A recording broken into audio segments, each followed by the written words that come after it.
नमस्कार साथियों।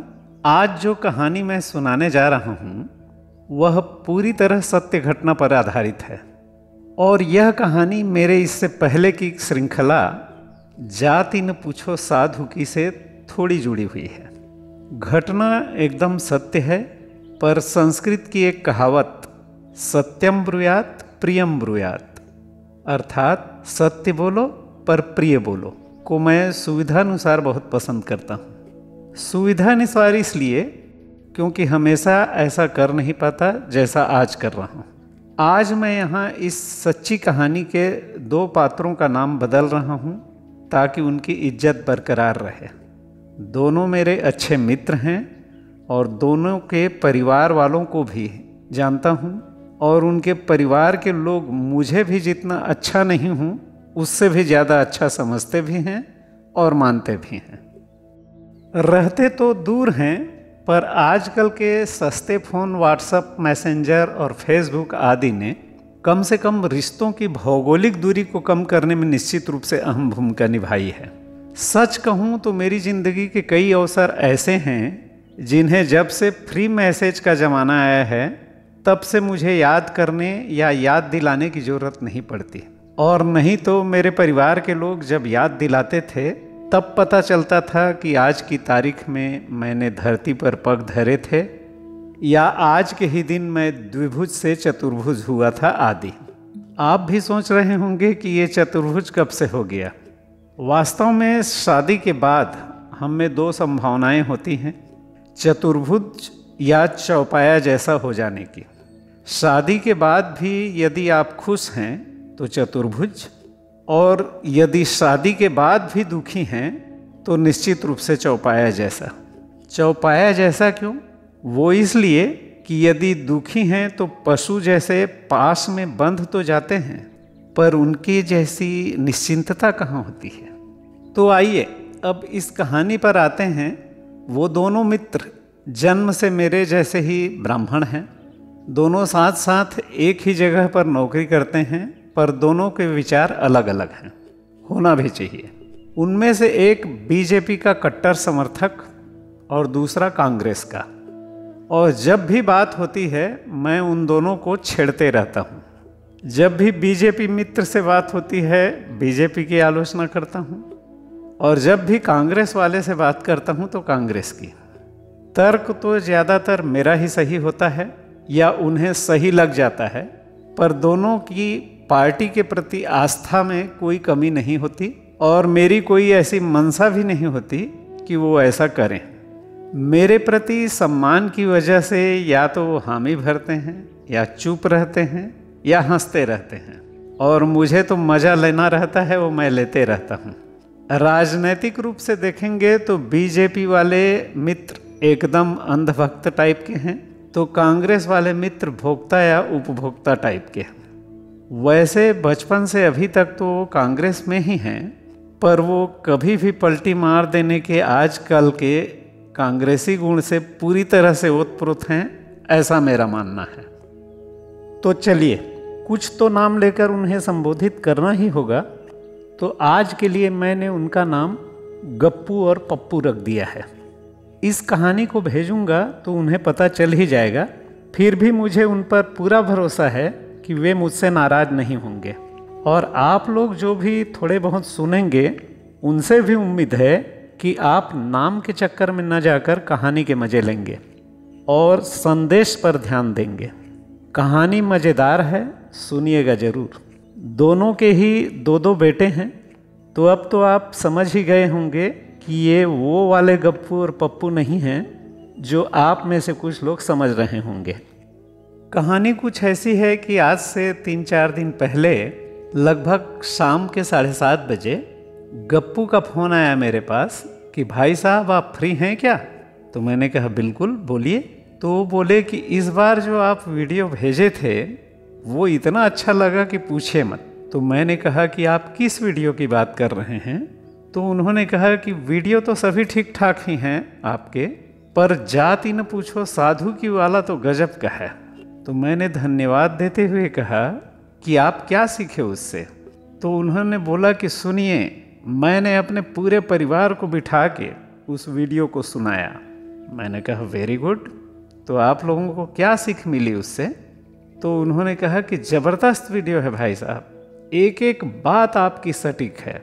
और मैंने अपने दोनों बेटों से कहा कि बेटे अच्छी तरह से सुन लो इसे, ये बहुत काम आएंगे।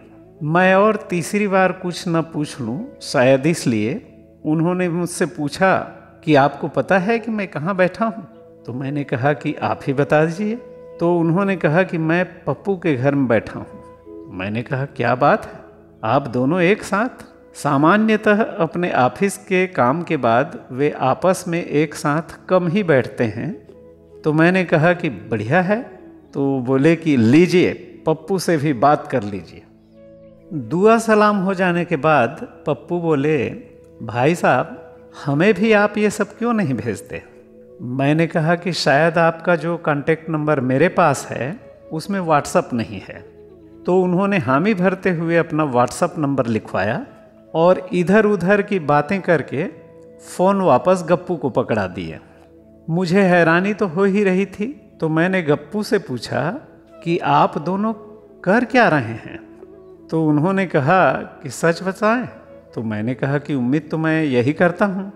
तो उन्होंने कहा कि आपसे झूठ क्या बोलना भाई साहब, असल में हम दोनों भाई दारू पी रहे हैं। तो मैंने कहा क्या? उनका फ़ोन स्पीकर में था, तो पप्पू ने भी कहा कि भैया ठीक बोल रहे हैं, हम दोनों भाई दारू पी रहे हैं। मैंने फिर कहा कि किस खुशी या गम में पी रहे हैं? तो गप्पू ने जवाब दिया कि भाई साहब इसे आप नहीं समझेंगे, और लीजिए पप्पू से बात कीजिए, कह के फ़ोन फिर से उसे पकड़ा दिया। 1-2 मिनट बात करके पप्पू ने मुझसे निवेदन किया कि भाई साहब कल सुबह बात करें क्या? और फ़ोन रखते रखते रिक्वेस्ट किया कि जात इन पूछो साधु की ज़रूर भेजिएगा, ताकि मैं भी सुनूं और बच्चों को भी सुनाऊं। गप्पू ने यह बात होश में कही या बेहोशी में मुझे नहीं पता, पर फ़ोन रखते हुए मैंने मन ही मन कहा कि सचमुच इसे मैं तो नहीं समझ पाऊंगा। वादे के अनुसार फ़ोन रखते ही मैंने पप्पू को भी वीडियो भेज दिए और दूसरे दिन सुबह उन्होंने धन्यवाद ज्ञापित करने के लिए व्हाट्सएप में नमस्कार की सिंबल वाला एक इमोजी भेज दिया। पप्पू का फ़ोन अभी तक तो नहीं आया है, पर उम्मीद है कि इस कहानी को सुनने के बाद ज़रूर आएगा। अब आप भी सोच रहे होंगे कि ऐसी व्याख्यान या कहानी सुनने से क्या फ़ायदा, या कुछ भी कर लो लोग नहीं सुधरेंगे। तार्किक लोग तो यह भी सोच सकते हैं कि वे जाति न पूछो साधु को सुन के ही शराब पीने को बैठे होंगे, पर मेरी सोच थोड़ा सा अलग है। मैं इसे ऐसा मानता हूँ कि व्याख्या या कहानी ऐसी थी कि लोग शराब पीकर भी उसकी चर्चा करना नहीं भूलते। अब 2 ब्राह्मण मित्रों की कथा के बाद कुछ शूद्र वर्ण के मजदूर भाइयों की बात सुनाता हूँ। मेरे घर में जहाँ मैं रहता हूँ वहाँ थोड़ा मरम्मत का कार्य चल रहा है। तो जनवरी माह के प्रथम सप्ताह में उसमें काम करने के लिए मजदूर आते हैं, और उनमें से लगभग 80 से 90% मजदूर किसी न किसी रूप में तंबाकू का सेवन करते हैं। हर 1-2 दिन में मेरी उन लोगों से बातचीत होते रहती है, और मैं अपने स्वभाव के अनुसार उन्हें नशा न करने की सलाह देते रहता हूँ। विनम्र भाव से इस बात को स्वीकार तो करते हैं कि वे गलत कर रहे हैं, पर ये भी बोलते हैं कि क्या करें, आदत से मजबूर हैं। बिल्कुल सही कहते हैं, आदत चाहे अच्छी हो या बुरी हमें मजबूर जरूर कर देती हैं। जनवरी माह के दूसरे सप्ताह में ही एक दिन जब मैं उन्हें नशे से नुकसान के बारे में बता रहा था, तो गांव कौआताल बिलासपुर के पास छत्तीसगढ़ के निवासी विजय कुमार खरे, ये बिल्कुल सही नाम है, जो लगातार नहीं पर बीच बीच में कारपेंटर का काम करने आता है, तुरंत मुझे जवाब देता था, ठीक है साहब, खाते तो हैं, पी भी लेते हैं हफ्ता भर में 1-2 बार, अब कुछ होना होगा तो हो जाएगा। ऐसे ही कुछ बोलता गया, और आखिर में मुझे ऐसा लगा कि वो मेरी बातों को न सुनते हुए काम करने लगा। अभी कुछ दिन पहले विजय फिर आया, तो मैंने उससे यूं ही पूछा कि और विजय क्या हाल है? उसने तपाक से कहा कि साहब मैंने दारू पीना छोड़ दिया। मैंने कहा सच में? तो उसने कहा बिल्कुल सच, आपसे झूठ क्यों बोलूँगा। तो मैंने पूछा कितने दिन हो गए? तो बताया कि जिस दिन आप बोले थे उसके बाद से नहीं पिया हूँ, लगभग 1 माह हो गया है। तो मैंने कहा वेरी गुड, चलो कुछ तो छोड़े। तो उसने फिर से कहा कि कुछ दिन बाद मैं गुटखा खाना भी छोड़ूंगा, आप मुझे इसका उपाय बताना। मुझे बेहद खुशी हुई और मैंने उसे कहा कि मैं तुम्हें बिल्कुल ऐसा सटीक उपाय बताऊंगा कि तुम्हारा गुटखा खाना निश्चित रूप से छूटेगा, और तुमने जब मन में सोच लिया है तो वह छूटेगा ही।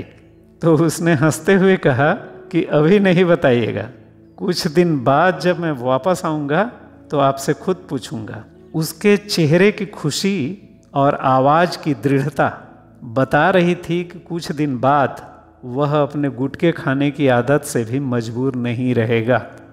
अब इन दोनों सत्य घटनाओं की मैं थोड़ा व्याख्या भी कर देता हूँ। अपने दोनों मित्रों से बात करने के बाद जब मैंने फ़ोन रख दिया तो सोचा कि गप्पू के बच्चे क्या सीखेंगे। सुबह की सुनी हुई जाति न पूछो साधु की कि ब्राह्मण वर्ण के सुकर्म, या उसी रात को दारू पी के घर वापस आए अपने पिता के कर्म। फिर 2 बातें मेरे जहन में और आईं। पहला कि जाकी रही भावना जैसी और प्रभु मूरत देखी तिन तैसी, तथा दूसरा कि इशारों को अगर समझो राज को राज रहने दो। चलिए अब थोड़ा आगे बढ़ते हैं। बहुत साल पहले एक पंडित जी ने मुझे यह बात बताई थी कि श्रोता 4 प्रकार के होते हैं। पहला, श्रोता यानी स्रोत बन जाना, उद्गम स्थल, जो सुनते ही बहने लगते हैं यानी सुना देते हैं और उनका काम खत्म। दूसरा भी श्रोता ही है, पर इसका मतलब होता है सो जाना। वो या तो सुनते सुनते ही सो जाते हैं या सुन लेने के बाद। तीसरा है सरौता, अंग्रेजी में जिसे नट क्रैकर कहते हैं। वो बात चाहे कोई भी हो, या तो सुनते ही काटेंगे या सुनने के बाद।